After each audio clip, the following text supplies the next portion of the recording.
you last week from Birmingham is now being shared all over the world.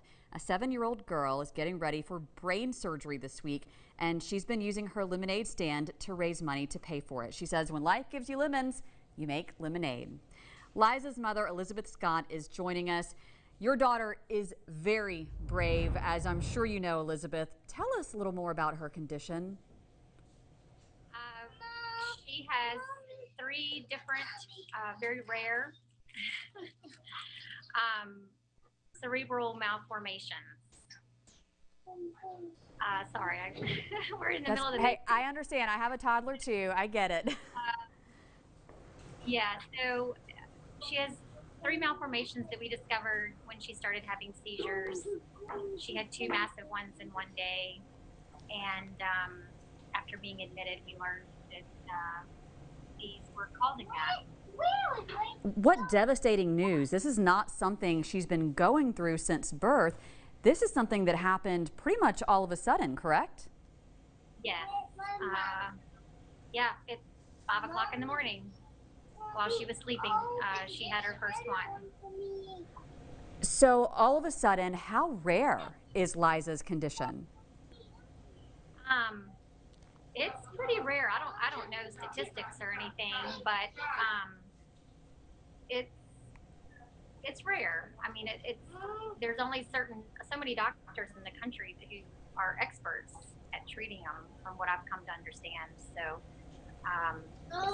it's not an everyday occurrence, and it's really rare to have one. It's even more rare to have 3.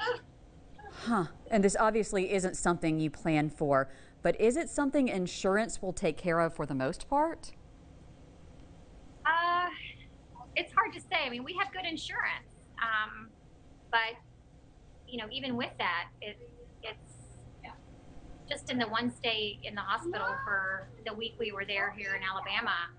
It's already cost me more than what I make in a month's salary. My Wow. salary, if that says anything. So that didn't even include surgeries. They pick up a big part of it, but we're also going out of state, and so we're out of network, and that's going to have added costs associated with it right there. And you said there aren't many doctors, so we know there are now some in Alabama, at least one in Alabama, who deals with this. So what are the next steps with this? There she is. Hi. What are the next steps with this? Well, we head to Boston. She'll have the first surgery to treat the fistula malformation up there, and then there'll be more in the future. Come on, honey. She's not happy about this. Yeah. It's okay, honey. Oh, goodness. I mean, she's going through so much. I can't imagine being that age and having to deal with this. And it's so much she's going through with surgery. And now everybody wants to hear about Liza and her condition. So we get it. We understand she is still a precious little girl who shouldn't be going through this. How many operations will she need, Elizabeth? Noah, and possibly more. We just won't know till we get up to Boston, and the doctors can better assess what's really going on. And her first surgery is this week, is that correct? Yes, we leave Thursday. Okay, and I guess she's staying as positive as she can be. She is. It's tough. And the medicine that she's on right now to control the seizures, some of the side effects are anger, frustration, things like that. It make it even more difficult because she's not the 7-year-old that I knew 6 months ago. Should these surgeries change that? That's the hope. Yes. I mean, they do feel that will happen. Okay.